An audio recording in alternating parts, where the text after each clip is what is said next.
Hello ladies and gentlemen, Scar204 here bringing you another Minecraft World War II vehicle tutorial. A continuation of our theming for the Battle of Kursk, where we go on ahead and building the T-70. The T-70 was a light tank used by the Red Army during World War II, replacing both the T-60 Scout tank for reconnaissance and the T-50 light tank for infantry support. The T-80 light tank was a more advanced version of the T-70 with a two-man turret. It was produced only in very few small numbers. When light tank production was abandoned, the T-90 self-propelled anti-aircraft gun was a prototype vehicle with twin machine guns based on the T-70 chassis. The T-70 was armed with a 45mm L/46 gun modeled 38 with 45 rounds carried in a coaxial 7.62mm DT machine gun. The tank was operated by a driver and a commander who loaded and fired the gun. Armor thickness on the turret front was 60mm, turret sides and rear 35mm, and whole front and sides 45mm, roof and bottom only 10mm. The T-70 was pretty much the Soviet light tank really seen in the Battle of Kursk. Most tanks really that participated in the battle were T-34s, however, the few light tanks that were there were predominantly mostly T-70s. The T-70 light tank, again, is kind of I would say probably the pinnacle, I guess, of Soviet light tanks in World War II. Equipping a 45mm gun definitely is not bad whatsoever. It could definitely, do some damage in the right hands. This build itself, I don't believe this is any kind of redesign for any vehicle in the past. I don't think I've done a T-70 yet, so I think this is a completely new build all on its own. It's pretty cool. I think it came out pretty nice, and it's got some nice details and bits and stuff like that to really make it work. So let's go ahead and take a look at it real quick, and of course we'll move into the tutorial shortly after. So starting off with, we have the turret up here that's mounted, of course, on the hull. This is a 45mm gun, as I explained earlier. And we have the mantlet right here, the coaxial DT machine gun as well on the left side. Turret itself, nothing too fancy for it, just a nice kind of simple turret that goes all the way around and works out pretty nicely for it. On the side here, it's got like this large vent section here. I think this is probably for the engine. I think the engine is located probably in this area right here. That's why the turret's off-center to the right a bit. Or sorry, to the left of the tank, I should say. And the engine is located here, and I think this vent right over here is probably for the engine. And then also has some lines that kind of run from in here to the muffler, so I definitely think the engine's somewhere in this area. On the back here, we have some more vents, a spare road wheel that could be tacked onto the vehicle, and again, just some simple detailing all the way around. Over on the left side is a little bit different. The turret kind of comes out all the way to this side, and we have some, toolboxes or equipment boxes strapped onto the left side to offer some storage space if needed for the crew. Anyways, that's pretty much an overview of the T-70, what we're going to be building in this tutorial. Again, this is kind of like the predominant light tank that was present at the Battle of Kursk. So hope you guys do enjoy this build and all the future builds that will be coming out for the Battle of Kursk. We still have a couple days to go and a lot more builds to hopefully get out in time. Anyways, that's going to do it for this overview. Let's go and move into the tutorial by starting off with our first layer, layer 1. Alright guys, so going ahead and moving on to our first layer, we're going to go ahead and start off with, obviously, layer 1. For layer 1, we're going to start off by taking another brick half slab. We're going to go ahead and place down another brick half slab like this, followed by another brick top slab coming off of it. After we have that done, we're going to place down a green hardened stankway block going back, followed by 2 dark oak wood stairs back to back like so. We're then going to place down another green stankway block, followed by again a dark oak wood stair, or 2 dark oak wood stairs back to back, and then another green stankway block on the end here, with an upside down nether brick stair coming off of it to create your right side of your tracks here, which looks something kind of like that. We also want to take some stone buns, and on the green stankway blocks on the sides here, we're going to go and place down stone buns, and only on the right side as well, because it's the right side of the tracks, and we can't put them in the left side because we will have the kind of bottom of the hull in this section. Anyways, to go ahead and continue on, we're going to go ahead and go to this green stankway block here in the back. This is the back of the tank here where this nether brick stair is. This is the front with the 2 half slabs. So going to the green stankway block, we're going to place down 1, 2, and 3. Dark oak with top slabs across, followed by a wooden trapdoor coming off the center top slab like so. We then want to go up here to the front. We're going to go ahead and go to this green stankway block here. We're going to place down a row of 3 of dark oak with top slabs across as well, followed by a row of 3 of wooden trapdoors coming off that row of 3 of dark oak with top slabs toward the front. We then also want to take some dark oak with top slabs. We're going to basically fill in the spaces in here in between these rows of 3 there of dark oak with top slabs to create a nice base there for the tank. After that's all complete, we want to go ahead and then take a green stankway block. We're going to go ahead and place it down kind of in those sections there, space them out. A nether brick half slab, nether brick top slab, dark oak wood stair, or 2 dark oak wood stairs back to back, dark oak wood stair here, one right behind it, and we're also going to place down stone buttons along those as well, and a nether brick upside down stair come off that green stankway block, so you get something that looks just like this. After that's all done, that's going to do it for layer 1. With that, let's go ahead and move on to our next layer, layer 2. Alright guys, moved on to our next layer, we have layer 2. For layer 2, we're going to go ahead and start off by going ahead and placing down another brick stair here on top of these 2 nether brick top slabs like so. We then want to place down a green stankway block back from each one of those nether brick stairs, followed by a stone button and an item frame on the side. Same thing on both sides here, a stone button and item frame. In between these green stankway blocks, we're going to place down 1 and 2 spruce wood stairs over here on the right side, going toward the left, and then a dark oak wood stair over here on the left side. After that's done, we're going to go and take our green stankway. We're going to place down a row of 3 across, followed by a nether brick top slab on both sides, just like that. After that's done, we're going to go and take our dark oak wood slabs. We're actually going to use slabs for this. We're going to place down a dark oak wood top slab on both sides, a nether brick top slab on both sides, a dark oak wood top slab again on both sides, a nether brick top slab on both sides, and then we want to go ahead and just place down a dark oak wood half slab, and then a nether brick half slab going back, and then a dark oak wood half slab again on the very back. With that complete, we would then want to go and take some item frames, and on these 3 dark oak wood slabs, we're going to go and place down an item frame with a green stankway block in the item frame. So just like that, and same thing over here.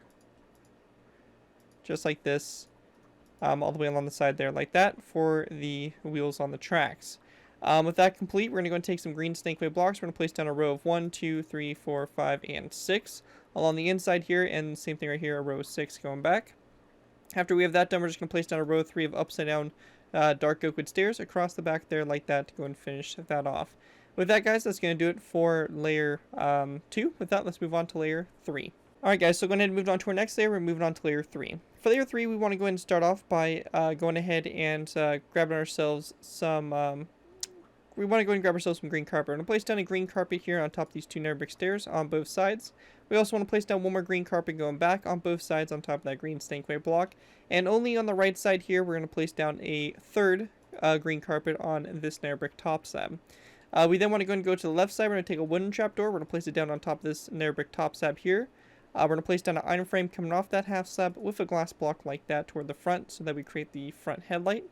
With that done, we're going to place down a dark oak wood stair next to that wooden trapdoor, followed by a spruce wood top slab and a dark oak wood stair like that to create the front like so. With that done, we're then going to place down a row of 3 of green stankway behind those nether brick stairs and full blocks.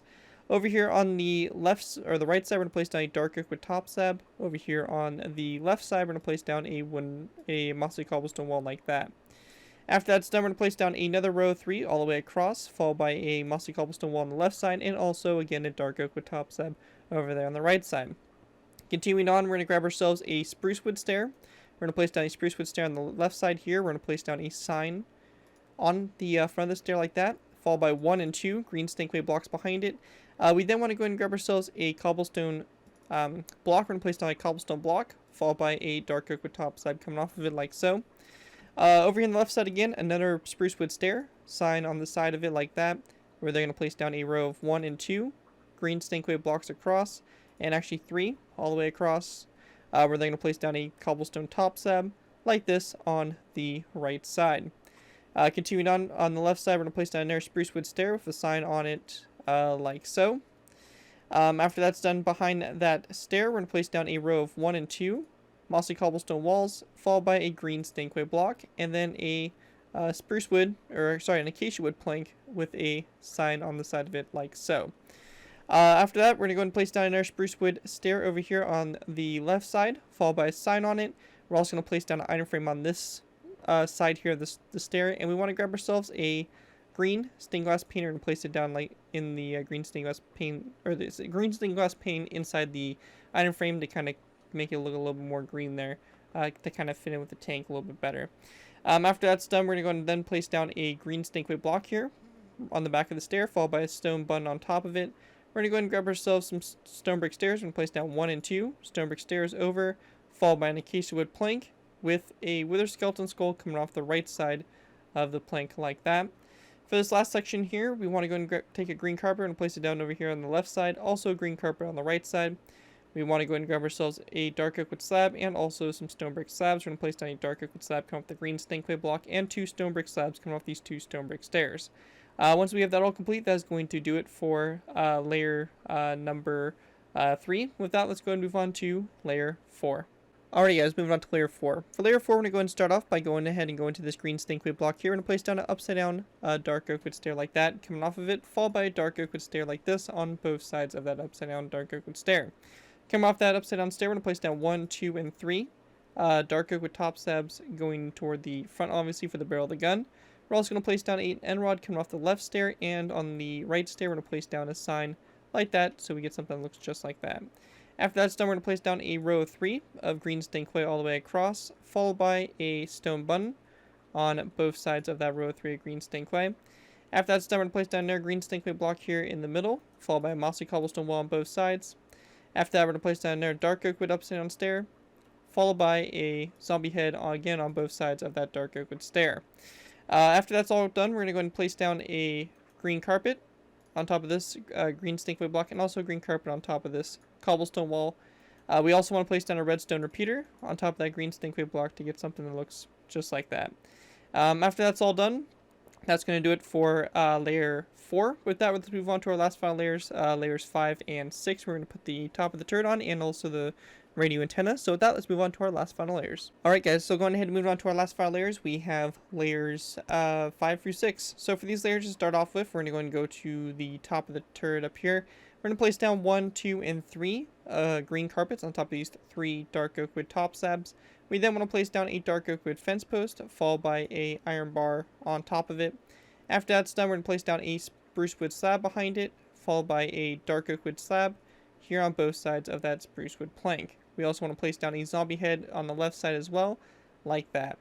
After that, we're going to place down a dark oak wood slab coming off the spruce wood half slab, followed by again a zombie head on those 2 mossy cobblestone walls on both sides, and we actually want to switch these to be at about a 30-ish degree angle, so you get something that kind of looks like that. Make sure they're about the same on both sides. And then lastly, we're just going to place down a zombie head on top of this dark oak wood upside down stair. And once you guys have that done, that's going to pretty much do it for the T-70 light tank. One quick little addition that I kind of almost forgot about here is the addition of just a shovel kind of strapped onto the side up here, so you can place down a iron frame with a shovel in it like that. And also, I kind of forgot a row of 3 there of stone brick half slabs on top of these spruce wood top slabs. So once you guys have that done, that's now going to do it for the T-70 light tank. Hopefully you guys do enjoy it and are able to basically employ it into your Soviet vehicles or any scenes containing Soviets. Again, one of the kind of like, you know, prime, I guess, Soviet really light tanks. It was definitely the, you know, the peak of engineering, I guess, for the Soviet light tanks in World War II. Anyways, guys, hope you guys did enjoy this tutorial. If you guys do use this design, do I say you guys give me proper credit for it. This being a thing from a sound to build link to my channel or this video. If this does appear in social media sites, just be sure to get proper credit for it. That's all I ask for when doing these tutorials. It helps my channel grow and it continues to keep me inspired to keep on posting these videos. So as long as you guys give me credit for it, you're free to use it for whatever projects you guys are working on. And that, guys, thank you guys so much for watching. As always, don't forget to like, comment, and subscribe. This has been Garrett254, and I'll see you guys next time.